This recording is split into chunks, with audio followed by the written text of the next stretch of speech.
నమస్తే, welcome to పురా local. So ప్రస్తుతం మనం ప్రజాభవన్ దగ్గర అయితే ఉన్నాము.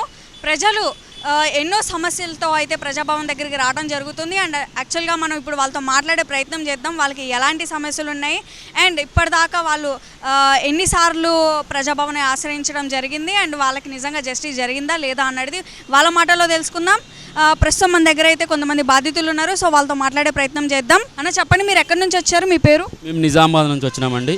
మా బ్రదరు 2022లో మార్చి 5న యాక్సిడెంట్ అయ్యి కేటీఆర్ గారు బందోబస్తు పోగా యాక్సిడెంట్ అయ్యి చనిపోవడం జరిగింది. ఈ చనిపోయిన తర్వాత మా వదిన గారికి ఇప్పుడు టూ ఇయర్స్ దాటిపోతుంది కానీ ఇంకా జాబ్ రాలేదు. జీవనాధారం లేక చాలా ఆర్థిక ఇబ్బందులతోని చాలా బాధపడుతున్నాము. మా కానిస్టేబుల్ 21 సంవత్సరాలు సర్వీస్ చేసినంతవరకు జాబ్ రాలేదు.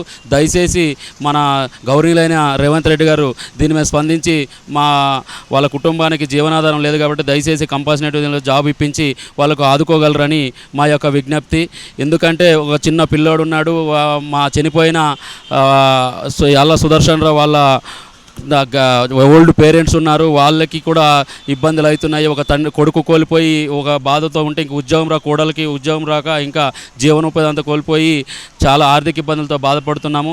దయచేసి రేవంత్ రెడ్డి గారు, సార్ సీఎం గారు, మీరు దయచేసి దీని మీద స్పందించి వాళ్ళకు జాబ్ ఇస్తే వాళ్ళ జీవనాధారం వాళ్ళకు ఉంటుంది సార్. దయచేసి స్పందించి ఇక్కడ వచ్చి 21 ఇయర్స్ చేసాము. అయినా సరే ఇంతవరకు జాబు రాలేదు.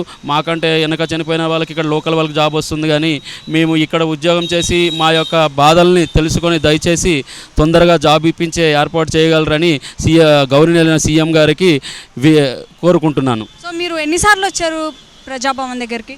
మేడం, ఇది సెకండ్ టైం వచ్చినాం మేడం.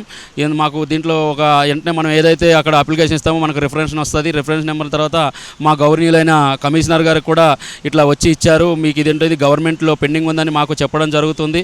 మాకు జాబ్ వస్తుందని నమ్మకం ఉందని కొంచెం లేట్ అవుతుంది కానీ ఆర్థిక ఇబ్బందుల వల్ల ప్రాబ్లం అవుతుంది. కాబట్టి దయచేసి దీన్ని స్పందించి మీ యొక్క ఫ్యామిలీ యొక్క బాగోగులను అన్నీ అర్థం చేసుకొని మీకు గొప్ప మనసు ఉంది సార్ రేవంత్ రెడ్డి గారు. దయచేసి మా యొక్క అభ్యర్థిని విన్నవించుకొని మాకు జాబ్ మా యొక్క వదిన గారికి జాబ్ ఇప్పించగలరని నా యొక్క ప్రార్థన. సో ఫస్ట్ టైం మీరు వచ్చినప్పుడు వీళ్ళు ఎలా మీతో మాట్లాడారంటే ఎలా మాట్లాడారు? కన్విన్స్ చేయడానికి ఏమన్నా ట్రై చేశారా లేకపోతే ఏంటి? అసలు ఫస్ట్ టైం వచ్చినప్పుడు ఎలా కంప్లైంట్ ఇచ్చారు మీరు అక్కడ? మేము అక్కడ కంప్లైంట్ ఇచ్చినాము. స్పందన అయితే మంచిగానే ఉంది. ప్రతి ఒక్కరూ మీ ప్రాబ్లం ఏంటి అని అన్నీ తెలుసుకుంటున్నారు.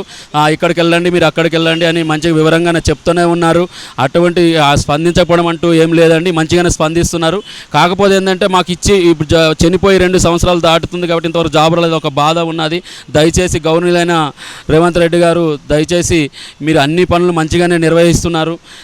మా యొక్క బాధని అర్థం చేసుకొని ఒక ఫ్యామిలీని రోడ్డు మీద పడ్డది కాబట్టి యాక్సిడెంట్ అయ్యి చనిపోయి రోడ్డు మీద పడ్డారు కాబట్టి దయచేసి వాళ్ళకు ఒక జాబుని కల్పిస్తే వాళ్ళ బాబు 11 ఇయర్స్ బాబు ఉన్నాడు, ఓల్డ్ పేరెంట్స్ ఉన్నారు కాబట్టి దయచేసి మీరు అర్థం చేసుకొని కంపల్సరీ కింద మాకు జాబ్ ఇప్పించగలరని మా యొక్క ప్రార్థన. ఎందుకంటే మీరు లోకలు నాన్ లోకల్ అని కాకుండా దయచేసి మేము ఇక్కడే ఉద్యోగం చేసినా మాకు ఇక్కడే జాబ్ ఇవ్వండి. మాకేదో శ్రీకాకుళంలో ఇవ్వండి అని మేము అడుగుతలేము. దయచేసి మాకు ఇక్కడే ఇవ్వండి సార్. మాకు బతకడానికి వచ్చినాము అని ఇక్కడ ఉద్యోగం చేసి 21 సంవత్సరాలు పోయినాక కూడా మాకు రాకపోతే మా యొక్క బాధని చాలా వెళ్ళగక్కుంటున్నాం సార్. దయచేసి మీకు దండం పెడతాను, మాకు తొందరగా ఉద్యోగం వేసి ఏర్పాటు చేయండి సార్ రేవంత్ రెడ్డి గారు. సో చూసారు కదా, శ్రీకాకుళం నుంచి అయితే ఒక ఫ్యామిలీ రావడం జరిగింది అండ్ ఒక హెడ్ కానిస్టేబుల్ అయితే కేటీఆర్ బందోబస్తు ఆ టైంలో ఎవరైతే కానిస్టేబుల్ చనిపోయారో వాళ్ళ తరపున ఇప్పుడు వీళ్ళు మాట్లాడటం జరిగింది అండ్ తనైతే చనిపోవడం జరిగింది. తన జాబ్ అయితే ఎంత త్వరగా అయితే అంత త్వరగా వాళ్ళ వైఫ్కి రావాలని కోరడం అయితే జరిగింది. సో ఎవరైతే ఇప్పటిదాకా అంతగా స్పందించలేదంట. సో మరి చూద్దాం మరి ఇంకా మీదట ఏం జరుగుతుందా అన్నది వీళ్ళ విషయంలో. సో ఇది ఇప్పటివరకు ఉన్న అప్డేట్స్. మరిన్ని అప్డేట్స్ కోసం చూస్తూనే ఉండండి పురా లోకల్. కెమెరామ్యాన్ విజయ్తో తేజ పృథ్వీ.